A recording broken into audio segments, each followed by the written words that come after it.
Olá, começa agora o Jornal Tribuna do Norte com a apresentação de Gisele Godoy e Cíntia Martins. Reportagens Cíntia Martins, Gisele Godoy, Rádio Nacional e também a agência Rádio 2. E a Secretaria de Educação de Pindamonhangaba anunciou o cronograma para o processo de matrículas, transferências e inscrições nas creches da rede municipal para este ano de 2025. As datas, que começam agora no mês de janeiro, têm como objetivo garantir o acesso das crianças à educação infantil nas unidades de ensino de toda a cidade. As matrículas e transferências estão abertas já a partir dessa semana e os responsáveis devem comparecer às secretarias dos polos designadas para cada região. Já as inscrições para as creches, que são voltadas para famílias que desejam matricular seus filhos pela primeira vez na rede municipal, começam no dia 23 de janeiro. O início das aulas está previsto para o dia 12 de fevereiro, marcando aí o início de mais um ano letivo na rede municipal de ensino. Para mais informações sobre os procedimentos e também para novos esclarecimentos, os responsáveis devem entrar em contato diretamente com a Secretaria de Educação ou ainda com a Secretaria Polo correspondente à região de onde residem. E ainda falando de educação, o presidente Lula sanciona a lei que restringe o uso de celular nas escolas. Fabiana Sampaio. O presidente Lula sancionou nesta segunda-feira a lei que regulamenta o uso de aparelhos celulares por estudantes de escolas de educação básica das redes pública e privada. A proposta foi aprovada pelo Congresso Nacional no fim do ano passado. A medida proíbe o uso dos aparelhos durante as aulas, no recreio e nos intervalos. O aparelho poderá ser usado apenas para atividades pedagógicas, acessibilidade, inclusão, condições médicas específicas e em casos de emergência. Os professores ou responsáveis pedagógicos é que vão determinar o momento que os alunos poderão fazer uso do celular durante as aulas. O presidente Lula afirmou que a aprovação da lei pelo Congresso foi um ato de coragem, cidadania e respeito ao futuro do Brasil. Lula lembrou que vários países já adotaram a medida e defendeu que é muito importante que as crianças voltem a interagir entre elas nas escolas. Foi um grande gesto de dignidade com o futuro desse país. A gente precisa voltar a permitir que o humanismo não seja trocado por algoritmo. Depois que ele sair da sala de aula, que ele chegar na casa dele, que a mãe dele faça o que ele quiser. Nós não vamos proibir. Nós não estamos interferindo. Estamos apenas educando de que tem lugar que é permitido e lugar que não é permitido. E numa sala de aula, se a gente quiser formar corretamente a juventude brasileira, ele tem que ir lá para estudar. O ministro da Educação, Camilo Santana, apresentou dados de várias pesquisas que apontam os prejuízos do uso de celulares e internet por crianças e adolescentes. O ministro afirmou que a lei não é contrária ao uso da tecnologia e sim prevê que ela seja utilizada de forma adequada pelos alunos. Qual é o pai e qual é a mãe que quer que o seu filho esteja lá dentro da sala de aula, na hora da matemática, com o celular na carteira, olhando lá a mensagem do WhatsApp? Isso não existe. Então, o que nós estamos claramente dizendo é que nós queremos que o uso desse equipamento celular só pode ser utilizado em sala de aula para fins pedagógicos, naquela disciplina e sob a orientação do professor e da professora. De acordo com o ministro, a lei passa a valer neste ano letivo e haverá um prazo de 30 dias para sua regulamentação. A pasta trabalha em um guia de orientação para as escolas sobre a implementação da lei e também vai promover o envolvimento de professores e de toda a rede de educação, incluindo as famílias e os estudantes. Da Rádio Nacional no Rio de Janeiro, Fabiana Sampaio. A concessionária Tamoios informa a realização de um bloqueio momentâneo na tarde desta quarta-feira, dia 15 de janeiro, para aferição de um radar fixo. A interdição será realizada pela concessionária Tamoios com o apoio da Polícia Militar Rodoviária. A atividade será realizada conforme uma programação. À 1h30 da tarde, no quilômetro 21, no sentido litoral, e o bloqueio deve durar até 20 minutos. Os usuários da Rodovia dos Tamoios podem ainda obter informações atualizadas sobre as condições de tráfego por meio da rádio web Tamoios, que é o site www.concessionariatamoios.com.br e também no aplicativo da Tamoios. Em caso de emergência, o botão SOS do aplicativo Tamoios e o telefone 0800 545-0000 estão à disposição. Estou repetindo o telefone 0800 545-0000. E a cidade de São Paulo confirma o primeiro caso humano de febre amarela no ano de 2025. Ana Lúcia Caldas. A Secretaria Estadual de Saúde de São Paulo confirmou o primeiro caso de febre amarela em humano este ano. Um homem de 27 anos, um morador da capital paulista, que esteve em Socorro, na região de Campinas, onde foi notificado recentemente um caso de febre amarela em macaco. O estado registrou 2 casos da doença em humanos em 2024, sendo um contraído dentro do próprio estado e outro de um homem contaminado em Minas Gerais, que morreu.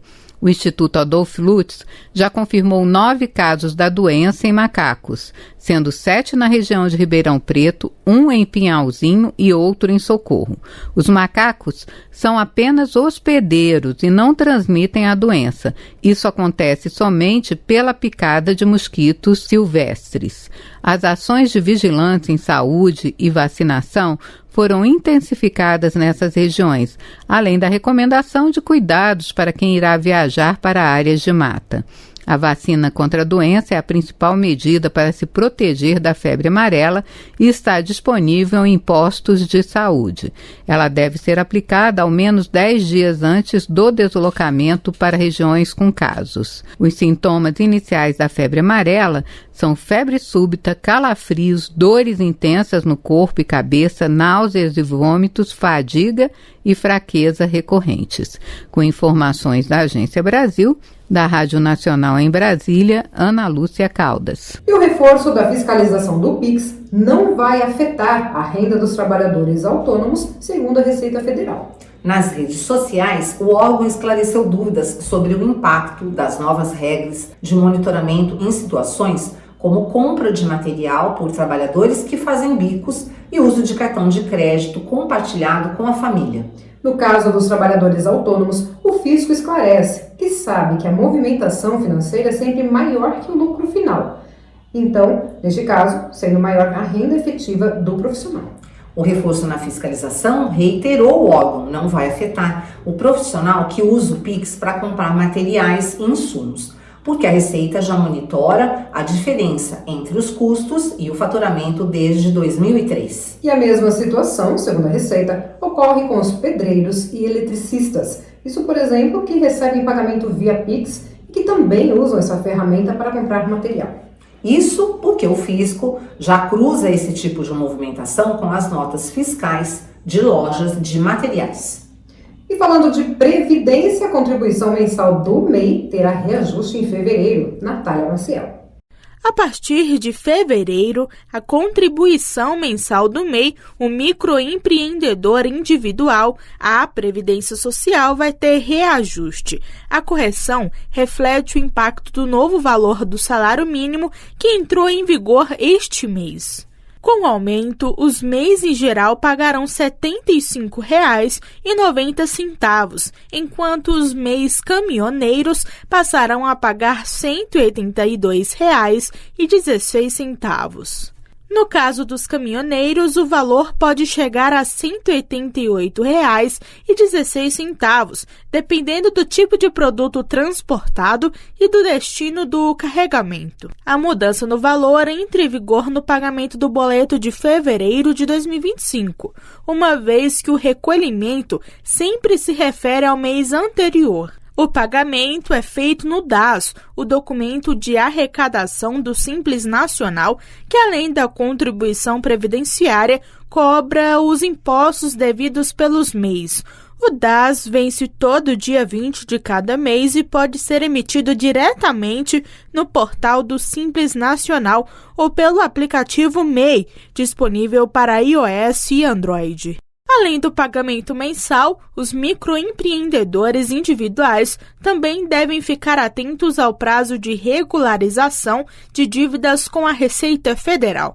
Para permanecer no Simples Nacional em 2025, tanto os MEIs quanto as micro e pequenas empresas têm até o dia 31 de janeiro para regularizar suas pendências fiscais.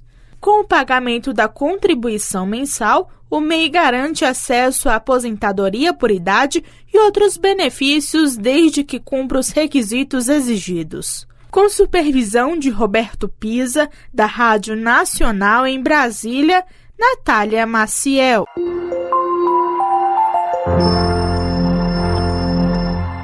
O PAT de Pindamonhangaba tem vagas para ajudante de cozinha temporária, trabalhar com frituras, também ajudante de cozinha próximo à Dutra, ajudante operador de roçadeira, trabalhar na cidade de São José dos Campos, atendente de lanchonete somente para moradores de Moreira César, também auxiliar de enfermagem, concurso na área, auxiliar de planejamento, concurso de interpretação de desenhos e projetos, eletricista montador de força e controle com a NR10 certificado de qualificação, empregada doméstica, também empregada doméstica com idade entre 18 e 40 anos.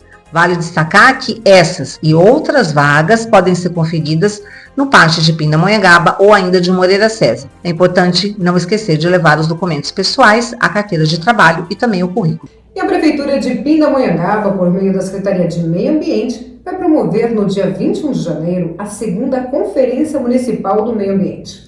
O evento, que terá o tema Emergência Climática, vai reunir especialistas, autoridades e a população para discutir e propor medidas para enfrentar os diversos desafios ambientais que o município apresenta. A conferência será realizada na Faculdade Anhanguera das 8 horas da manhã às 5 horas da tarde, com pausa para o almoço, e vai contar com uma programação que prevê palestras, debates e oficinas sobre os principais temas relacionados à crise climática. Neste dia também serão realizadas palestras e debates focados nos 5 eixos temáticos: mitigação, adaptação, justiça climática, transformação ecológica, governança e também educação ambiental.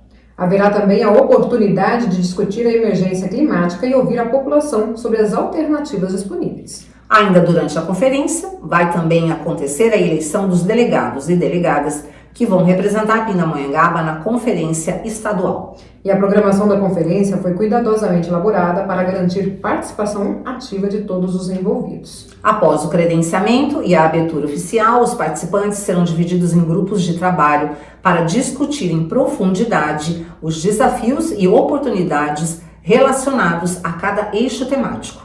As propostas construídas coletivamente serão apresentadas em plenário e, posteriormente, será realizada a eleição dos delegados que vão representar Pinda na conferência estadual. Para você ter acesso ao formulário de inscrição, o site da Prefeitura é o www.pindamonhangaba.sp.gov.br. Então, repetindo, pindamonhangaba.sp.gov.br. INSS divulga a tabela com reajuste das aposentadorias. José Carlos Andrade. Saiu a tabela de reajuste dos benefícios do INSS. Os aposentados e pensionistas terão um aumento de 4,77%. Com a correção, o teto dos benefícios sobe para R$ 8.157 em 2025, contra R$ 7.786 em 2024. O reajuste de 4,77% será pago integralmente aos segurados que já recebiam as aposentadorias e pensões do INSS acima de um salário mínimo em 1º de fevereiro de 2024. Quem começou a receber o pagamento após essa data terá aumento proporcional ao número de meses em que o benefício foi pago. Os valores corrigidos pelo salário mínimo serão depositados a partir do dia 27 deste mês para quem recebe o piso. Os pagamentos de benefícios acima do salário mínimo começam a ser feitos a partir de 3 de fevereiro. Com edição de Leila Santos, da Rádio Nacional José Carlos Andrade. Termina neste momento o Jornal da Tribuna do Norte com a apresentação de Gisele Godoy e Cíntia Martins. Reportagens Cíntia Martins, Gisele Godoy, Rádio Nacional e também a agência Rádio 2. E logo voltamos com mais informações para você. Fique ligado e não esqueça, sempre aqui na Rádio Tribuna do Norte, muita música e informação para você. Até mais, tchau, tchau. Até mais, tchau, tchau.